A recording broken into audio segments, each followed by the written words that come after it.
تو بتائیں کہ صدر مملکت آصف علی زرداری نے جسٹس یحییٰ آفریدی کی بطور چیف جسٹس پاکستان تعیناتی کر دی ہے۔ نوٹیفیکیشن جاری کر دیا گیا ہے۔ جسٹس یحییٰ آفریدی 26 اکتوبر کو چیف جسٹس کا باقاعدہ طور پر حلف اٹھا لیں گے۔ پارلیمانی کمیٹی نے 2/3 اکثریت سے جسٹس یحییٰ آفریدی کو چیف جسٹس مقرر کیا، جبکہ نئے چیف جسٹس کی مدت زیادہ سے زیادہ 3 سال اور عمر کی حد 65 برس ہوگی۔ 25 اکتوبر چیف جسٹس قاضی فائز عیسیٰ کا عہدے کا آخری روز ہوگا۔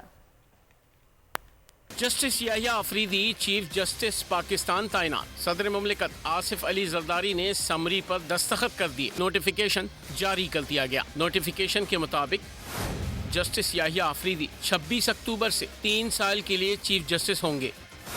26 اکتوبر کو چیف جسٹس کا حلف اٹھائیں گے۔ پارلیمانی کمیٹی نے 2/3 اکثریت سے جسٹس یحییٰ آفریدی کو چیف جسٹس مقرر کیا۔ JUI نے مخالفت کرتے ہوئے جسٹس منصور علی شاہ کی حمایت کی۔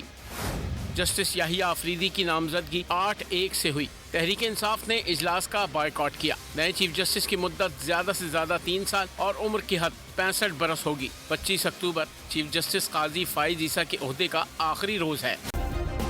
سبسکرائب کریں اور بیل دبائیں تاکہ کوئی خبر رہ نہ جائے۔